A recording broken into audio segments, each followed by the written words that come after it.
بسم اللہ الرحمن الرحیم. ناظرین کرام السلام علیکم. آپ دیکھ رہے ہیں آواز پاکستان. عبدالباسط کے ساتھ. اتوار کا دن ہے. اسلام آباد میں موسم کوئی ٹھنڈس ہو گیا. ارم خان بہت زیادہ خنکی سی ہو گئی ہے اور میرے ساتھ موجود ہیں ارم خان. وعلیکم السلام. سر کیوں نہ آج پروگرام میں ہم بات کر لیں چینی اور آٹے کا بحران پیدا کرنے والے لوگوں کے بارے میں، اور ساتھ میں یہ بھی دیکھ لیتے ہیں کہ کیا پی ٹی آئی جہانگیر ترین صاحب کو فارغ کرنے والی ہے. ویسے تو وہ نااہل ہیں اور اپنا الیکشن تو لڑ نہیں سکتے، تو کیا پی ٹی آئی میں ان کو جو بہت ہی ایک سینٹرل قسم کا رول ہے وہ ختم ہونے جا رہا ہے؟ اس کے ساتھ میں عثمان بزدار صاحب کا کیا فیوچر ہوگا، یہ بہت ضروری ہے. کیا سر وسیم پلس جو ہیں ان کی بھی چھٹی ہونے والی ہے؟ سارے جتنا بڑا اسکینڈل یہ سامنے آیا ہے. اور پروگرام کے آخری حصے میں ہم آپ کی لائیو کال شامل کریں گے 051-272-6505 پہ. میں بیٹھا ہوا تھا ابھی دوپہر میں، تو ویسے میں وہ ذہن میں آیا علامہ اقبال کی ایک بڑی وہ ہے ابلیس کی مجلس شورا. جی. تو اس میں دیکھ رہا تھا، ویسے ہی پڑھ رہا تھا، تو اس میں ایک شعر ہے، شاید اسی میں تھا کہ شیطان جو ہے، ابلیس جو ہے، وہ اپنے مشیروں سے، انسانوں سے متعلق کہتا ہے جی. کہ جمہور کے ابلیس ہیں ارباب سیاست.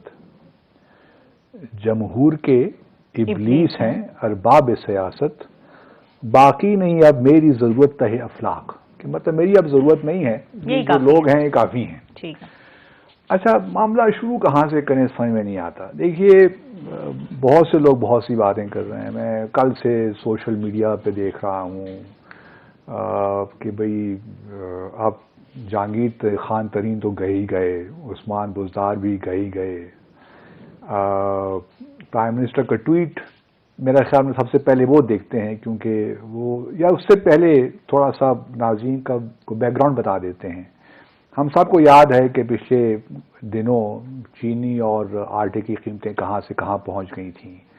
اگر چینی 55 روپے کے جی مل رہی تھی تو وہ ایک دم 71 سے 74 75 روپے ہو گئی تھی. آپ سب کو یاد ہوگا. اسی طرح آٹے کا بھی یہی حال تھا، ناپید ہو گیا تھا کچھ دنوں کے لیے. تو ہم نے اس وقت بھی اپنے پروگرام میں کہا تھا کہ بس یہ 3-4 دنوں کی مار ہوتی ہے، جس میں پیسہ بنانا ہوتا ہے بنا جاتا ہے. بالکل. تو پھر پرائم منسٹر نے ایک انکوائری کمیٹی بٹھائی، جس کو ہیڈ کیا واجد ضیاء صاحب جو ہیں ڈائریکٹر جنرل FIA.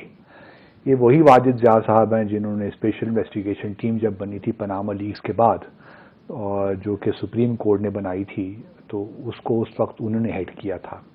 اس پہ بڑا شور مچایا تھا اس وقت کی جو گورنمنٹ تھی کہ یہ واجد ضیاء صاحب کیوں بنا رہے ہیں، اور اس میں ISI کے لوگ کیوں شامل ہیں اور دوسرے لوگ کیوں شامل ہیں. تو ان کے کردار کشی بہت کی تھی واجد ضیاء صاحب کی. لیکن جہاں تک مجھے معلوم ہے کہ آج میں نے کچھ واجد ضیاء صاحب کو جو لوگ بہت قریب سے جانتے ہیں ان سے پوچھا کہ ان کی ریپوٹیشن کیسی ہے. اور جب پہلے بھی ہم نے کہا تھا تو معلوم یہی ہوا کہ بڑے آنےسٹ آفیسر ہیں، پاکستان پولیس سروس کے ہیں، بڑے آنےسٹ آفیسر ہیں، اور اپنا کام تندہی سے کرتے ہیں، محنت سے کر سکتے ہیں، اور پریشر نہیں لیتے.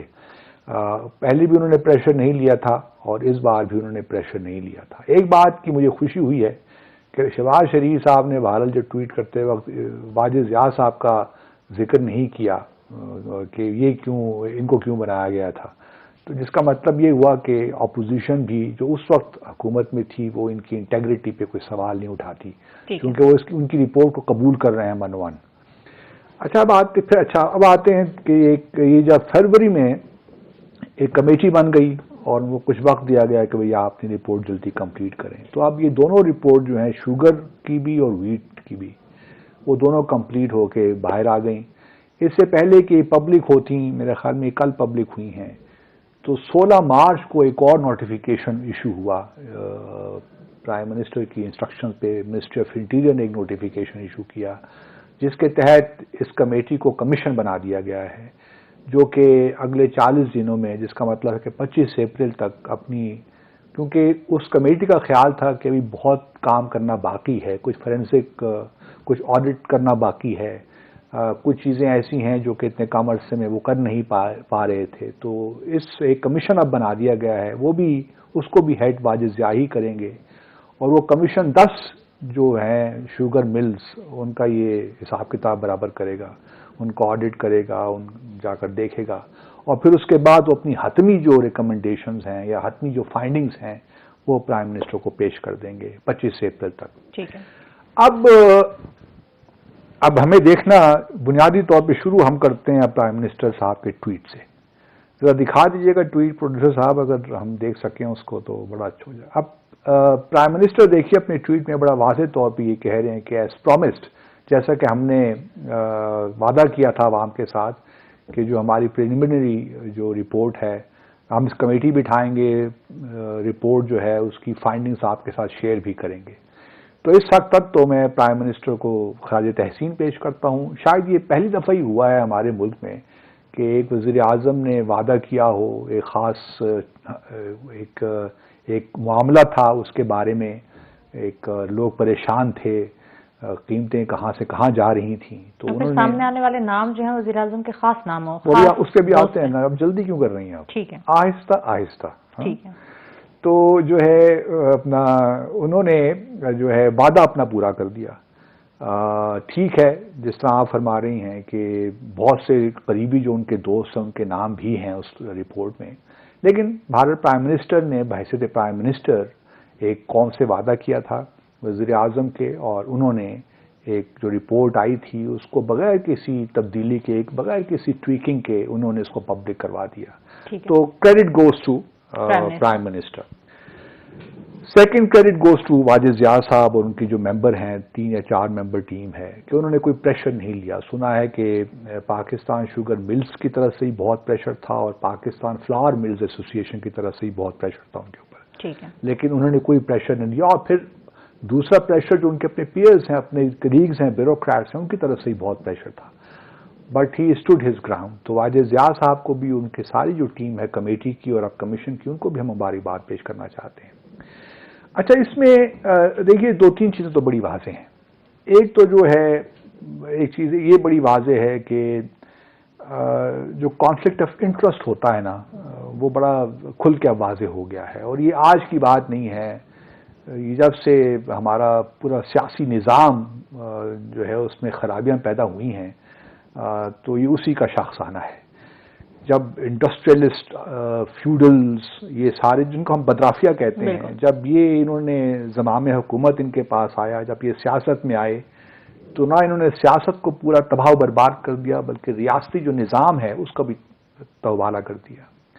نہ صرف انہوں نے اپنے انٹرسٹ کو پروٹیکٹ کیا بلکہ انہوں نے بیوروکریسی کو بھی اس قدر خراب کر دیا کہ ابھی جو یہ سارے آپ کو چیزیں نظر آ رہی ہیں یہ صرف سیاستدانوں کے لیے نہیں ہیں، یہ جو بیوروکریٹ ہے اس ملک کا اس نے بھی تباہی مچا رکھی ہے. وہ ان سیاستدانوں کا اہلکار بنا ہے. ان جو بڑے بڑے انڈسٹریلسٹ ہیں جن کے پاس پیسہ ہے، بدرافیہ کے جو نمائندے ہیں، ان کا اہلکار بنا ہے اور اس نے یہ سب کام کیا ہے. اس کھیل میں سیاستدانوں نے، ان بزنس مین نے، انڈسٹریلسٹ نے بھی اپنی جیبیں بھری ہیں اور ساتھ ساتھ ان بیوروکریٹس نے بھی خوب اس پہ عیاشی کی ہے ان کے مال پہ. تو یہ جو گٹھ جوڑ ہے نا بیوروکریسی کا اور سیاستدانوں کا کہہ لیجئے آپ، یا یہ جو بڑے بڑے لوگ ہیں جو کہ سیاست میں بڑا انفلوئنس رکھتے ہیں اور انہوں نے بھی خوب فائدہ اٹھایا. گو کہ ملک ریاض کا نام یہاں پہ نہیں ہے لیکن مثال میں آپ کو ان کو دے دیتا ہوں. وہ کلیم کرتے ہیں کہ جی میرے سب سے تعلقات ہیں، وہ بلکہ ریکنسیلیشن بھی کرواتے ہیں سیاست میں زرداری صاحب کے ساتھ، نواز شریف کی اور نواز شریف کی. جب سینٹ کے الیکشنز آتے ہیں تو تب وہ زیادہ ایکٹیو ہو جاتے ہیں. رول پلے کر جاتے ہیں. تو اس کا مطلب یہ ہے کہ یہ لوگ جن کے پاس پیسہ ہے اور جن جن طریقوں سے انہوں نے پیسہ کمایا ہوا ہے وہ ہم سب پہ واضح ہے. دیکھیے پیسہ کمانا کوئی گناہ کی بات نہیں ہے، لیکن سر اوور نائٹ کما لینا اور پھر عوام کا جو حق ہے وہ مار لینا اصل بات یہ ہے. اور پھر جو کانفلکٹ آف انٹرسٹ تھا سیاست میں، اسی لیے تھوڑا بہت ہمارے مذہب نے جو ہمیں کہا ہے، مذہب میں تو نہیں، جو ہماری تاریخ ہمیں بتاتی ہے کہ جب کانفلکٹ آف انٹرسٹ ہونا، جب ایک کاروباری انسان کو حکومت میں نہیں آنا چاہیے، یہ ایک بڑا ایک نقطہ ہے. بلکہ مجھے یاد آ گیا ابھی آپ سے باتیں کرتے ہوئے کہ حضور صلی اللہ علیہ وسلم کے وصال کے بعد جب حضرت ابوبکر صدیق رضی اللہ عنہ کو بنایا گیا خلیفۃ الرسول، تو ایک دن بازار وہ جا رہے تھے تو حضرت عمر رضی اللہ عنہ کا آمنا سامنا ہو گیا بازار میں. تو پوچھا انہوں نے کہ صدیق اکبر کہاں جا رہے ہیں آپ، خلیفۃ الرسول کہاں جا رہے ہیں آپ؟ تو انہوں نے کہا میں ذرا اپنے کاروبار کے سلسلے میں کہیں جا رہا ہوں. تو حضرت عمر نے کہا کہ خلیفہ یہ تو جو ہے اب آپ ریاست کے معاملات چلائیں گے کہ اپنا کاروبار آپ کریں گے؟ تو کاروبار وغیرہ آپ بند کیجئے، جو بھی آپ کی ضروریات ہیں وہ آپ جو بیت المال ہے اس سے آپ پوری کیجئے۔ تو پھر جو ہے انہوں نے، حضرت ابوبکر صدیق نے ان کے مشورے پہ اپنا کاروبار بند کر دیا، کیونکہ ان کو بھی اس بات کا احساس تھا کہ جب میں دیکھیے حکومت میں ہوں، اس زمانے میں تو چلے ایک ٹرائبل سوسائٹی تھی، اور یہ ٹیکسز کا نظام تو بعد میں آیا، زکوٰۃ کا تو تھا، لیکن نظام جو ہے اس طرح تو پیچیدہ نظام تو نہیں تھے نا۔ لیکن اس وقت بھی دیکھیے ان کو احساس تھا کہ کہیں میں اگر حکومت میں موجود ہوں تو میرے سے کوئی ایسا کام نہ ہو جائے جو کہ مجھے فائدہ پہنچائے۔ صحیح۔ تو اس وجہ سے ہمارے ہاں چونکہ کانفلکٹ آف انٹرسٹ پہ لوگ توجہ نہیں دیتے، اور یہی وجہ ہے کہ ہماری ساری جو خرابیوں کی بنیاد ہے وہ یہ ہے۔ اب مثال کے طور پر آپ جو شوگر کا کرائسس ہے اس کو آپ لے لیجئے، ٹھیک ہے، جو چینی کا پیدا ہوا تھا یا ویٹ کا بھی ہوا تھا۔ دو تین بنیادی بات ہیں۔ ایک تو میں ذاتی طور پہ سمجھتا ہوں کہ حکومت کی نااہلی ہے۔ بالکل۔ اس میں جو پاسکو ہے، Pakistan agricultural storage and services corporation, اس کی نااہلی، پھر ہمارے جو سیکرٹری ہیں ان کی نااہلیت سامنے آئی، چاہے وہ پروونشل گورنمنٹ کی ہو یا فیڈرل گورنمنٹ کی ہو۔ بنیادی طور پہ حکومت کی نااہلی اور ساتھ میں گٹھ جوڑ، یہ دو چیزیں ہیں، فیورٹزم، جو کہ اس سارے معاملے کو جو ہے اس نے گڑبڑ کی۔ اور واضح ہے کہ یہ 2015 سے لے کے 2018 تک کی رپورٹ ہے۔ پھر نہیں، 2019 میں بھی آگے بھی ہوا، جون جولائی کے مہینے میں بھی، جب تک ان کو پتا تھا۔ اس پہ ہم آتے ہیں بعد میں، ایک بریک آپ لے لیجیے، پھر آپ تفصیلیں بتا دیں۔ ناظرین ایک بار پھر آپ ہمارا نمبر نوٹ کر لیجیے 0512726505۔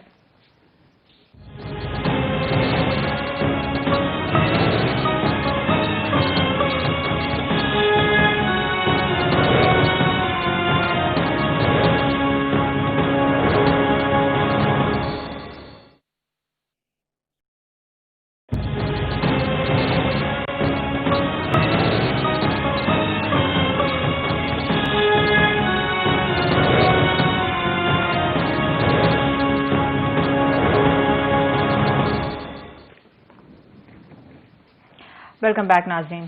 ملک بھر میں آٹے اور چینی کا ایک ایسا بحران پیدا کیا گیا جو کہ تھا نہیں، اور اس میں کس کی نااہلی سب سے پہلے آپ دیکھتے ہیں؟ کیا یہ پنجاب کے اوپر جو الزام لگایا گیا یا سندھ گورنمنٹ نے آٹا خریدا نہیں؟ پنجاب گورنمنٹ 20 سے 22 دن تک بتا نہیں سکی کہ کرائسس شروع ہونے والا ہے یا کیا اس نے انکمپیٹنسی ہے۔ ایک تو دیکھیں انکمپیٹنٹ نااہلیت ہے۔ مثال کے طور پر جو ہے آپ کو پتا تھا کہ اتنی مقدار چینی کی آپ کو چاہیے ہوتی ہے، جتنے بھی ملین ٹن چاہیے ہوتی ہے، وہ انہوں نے چینی کا ہی معاملہ لے لیا، اور پھر بالکل ویٹ کا بھی، گندم کا ہی معاملہ یہی ہے کہ ویٹ جو ہے پیداوار ہوئی اس کی، آپ نے اس کو اجازت دے دی، 1 ملین ٹن کی اجازت دے دی آپ نے ایکسپورٹ کی، شوگر کی۔ اس کے بعد پھر پنجاب کے وزیر خارجہ، پنجاب کے چیف منسٹر نے انٹرسٹنگ، عثمان بزدار صاحب نے 3 بلین روپے کی سبسڈی بھی دے دی اوپر۔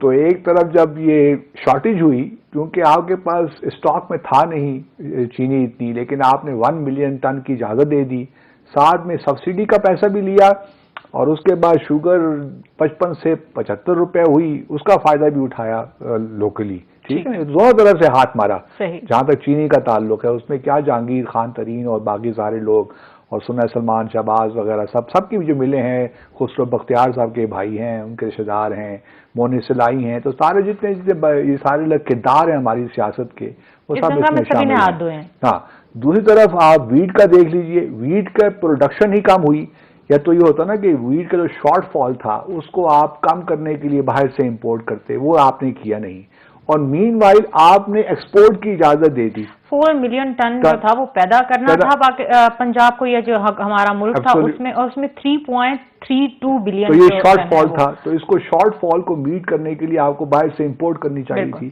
کجا کہ آپ امپورٹ کرتے، آپ نے ایکسپورٹ کی اجازت دے دی، اور وہ دی بھی منسٹری جو ہے نیشنل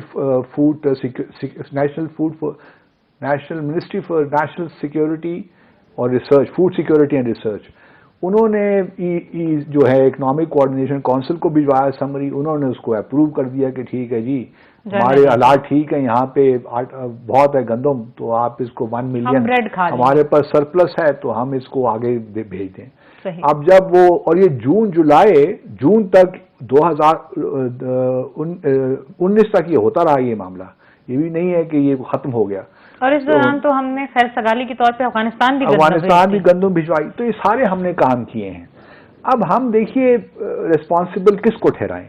اب یہ ایک بڑا لوگ کہہ رہے ہیں کہ جہانگیر ترین تو پہلے ہی ڈسکوالیفائڈ ہے، ان کو کیا کرنا ہے.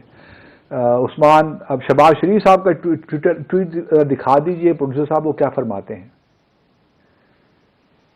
اچھا، شہباز شریف صاحب کہتے ہیں کہ انکوائری کی رپورٹ اب آئی ہے، یہ بڑا آنکھیں کھول دینے والی رپورٹ ہے، اس سے ایکسپوز ہو گیا ہے گورنمنٹ اور جو کرونی کیپٹلسٹ ہیں، اور جو رپورٹ ہے وہ انڈائٹمنٹ ہے، کیا کہتے ہیں فرد جرم واحد، کیا کہتے ہیں اس کو یار، مجھے نام فرد جرم ہے عمران خان پہ اور چیف منسٹر پنجاب پہ. اب دیکھتے ہیں کہ پی ایم کیا کرتے ہیں، اس پہ اپنے اوپر کیا پنشمنٹ کرتے ہیں. اب بات ایک لحاظ سے انہوں نے دیکھی جہانگیر خان ترین کا ذکر نہیں کیا ہے تو ہوشیار نہ، کیونکہ وہ نہیں کہ سارے ایک ساتھ ہی ہیں. عمران خان کی تو کوئی شوگر ملے نہیں ہے، نہ عثمان بزدار کی ہے، میرے خیال میں غریب آدمی ہے شاید، آپ کو زیادہ پتہ ہو. لیکن ان کی سر وہ ویسے بھی پنجاب کے شہباز شریف لگے ہوئے ہیں تو کیا پتہ ان کی بھی ہو، ابھی ہو جائیں تو پتہ نہیں ہے، لیکن فلاور ملز یا شوگر ملز نہیں ہے ان کی. تو شہباز شریف صاحب بھی ہوشیار آدمی ہے، انہوں نے جہانگیر خان ترین کو ہٹ نہیں کیا، انہوں نے ہٹ کیا ہے تو عمران خان کو اور عثمان بزدار صاحب کو. اب میں ذاتی طور پہ اگر آپ مجھ سے پوچھیے نا تو سبسڈی کوئی نئی بات نہیں ہے دینا. سبسڈی تو ہمیشہ سے ملتی رہی ہے پچھلے 30 سالوں میں. آج فردوس عاشق اعوان صاحب فرما رہی تھی کہ جو سبسڈی کی مد میں تقریباً 22 ارب روپیہ یہ شریف خاندان نے لے لیا ہے پچھلے 30 سالوں میں. تو سبسڈی تو ہمیشہ سے جو بھی ایکسپورٹ ہوتی رہی اس میں دیتے رہے ہیں. 5 روپے اگر شوگر کی بات کریں 5-6 روپے ملتی رہی ہے. تو میں نہیں سمجھتا کہ اصل قصور جو ہے وہ ان لوگوں کا ہے. قصور تو ان لوگوں کا اس لیے ضرور ہے کہ پی ٹی آئی کے مطلب بھی وہ سیکرٹری جنرل تھے، ان کے پھر ڈسکوالیفائی ہو گئے ترین صاحب. لیکن اصل مسئلہ جو ہے وہ حکومت کا ہے اور حکومت کے آفیشلز کا ہے کہ کس طرح انہوں نے ان کو فائدہ پہنچایا. دیکھیں بزنس مین تو ہوتا ہے نا، وہ تو اپنا فائدہ ہر طرف دیکھے گا، جہاں سے بھی اس کو ملے گا. انہوں نے کوئی غیر قانونی کام نہیں کیا، اس ملک کی اکانومی میں ایک طرح سے کنٹریبیوٹ ٹیکسز بھی پے کر رہے ہیں. دیکھیے انہوں نے اگر وہ یہ بھی کہہ رہے ہیں کہ 19% جو ہے جو ٹوٹل پروڈکشن ہے اس کا 12 یا جتنا بھی فیصد ہے وہ انہوں نے ایکسپورٹ کیا، باقی تو ڈومیسٹک کنزمپشن کے لیے تھا نا. ٹھیک ہے، 80% سے زیادہ جو ان کی پروڈکشن تھی وہ ڈومیسٹک کنزمپشن تھی. اس لیے اگر آپ تمام ملز کو دیکھیے تو کسی نے اپنی پروڈکشن کا 12%، کسی نے 13%، کسی نے 14% ایکسپورٹ کیا ہے، جس کا مطلب یہ ہوا کہ زیادہ تر جو ان کی پروڈکشن تھی وہ ڈومیسٹک پرپز کے لیے تھی. کوشچن یہ ہے کہ حکومت کے جو ادارے ہیں وہ کہاں سوئے رہے. جو EEC ہے وہ اس نے کیا کیا، اس میں تو تمام کیبنٹ کے لوگ بھی ہوتے ہیں، انہوں نے کیوں فیصلہ در وقت نہیں لیا. پھر پرائم منسٹر پہ ذمہ داری آتی ہے آخری جو ہے نا، تو پرائم منسٹر کی ذمہ داری ہے. وہ یہ کہہ سکتے ہیں کہ جی سیکرٹری جو minister for food national security اور ریسرچ سیکرٹری نے یہ فیصلہ لیا، لیکن انہوں نے یہ فیصلہ تو آپ کے سامنے ہی رکھا نا. اس وجہ سے اس میں ذاتی طور پہ یہ سمجھتا ہوں کہ سارا سسٹم ہی قصوروار ہے. اس میں پرائم منسٹر بھی قصوروار ہیں. ٹھیک ہے انہوں نے رپورٹ تو شائع کر دی ہے، اچھی بات کی ہے، انہوں نے ایک اخلاق کی جرات کا مظاہرہ کیا ہے. اب ہوگا کیا، ہونا کچھ بھی نہیں ہے. یہ بات آن دا ریکارڈ ہے کہ کچھ بھی نہیں ہونا، مطلب اس سینس میں ہوگا کہ جو سیکرٹری صاحب ہوں گے ان کو فارغ کر دیں گے اگر وہ ابھی تک ہیں، یا ان کو OSD بنا دیں گے، کیونکہ جو ملبہ گرے گا وہ سیکرٹریز پہ گرے گا. یا پھر عثمان بزدار صاحب پہ گرنا چاہیے، کیونکہ پنجاب جو ہے نا اس نے اپنا کام صحیح نہیں کیا، ویٹ کی پروکیورمنٹ صحیح ٹائم پہ نہیں کی، ان کا زیادہ رول بنتا ہے. عثمان بزدار صاحب اب وسیم اکرم پلس رہیں گے یا صرف وسیم اکرم ہو جائیں گے، وسیم اکرم مائنس ہو جائیں گے، ہمیں نہیں معلوم.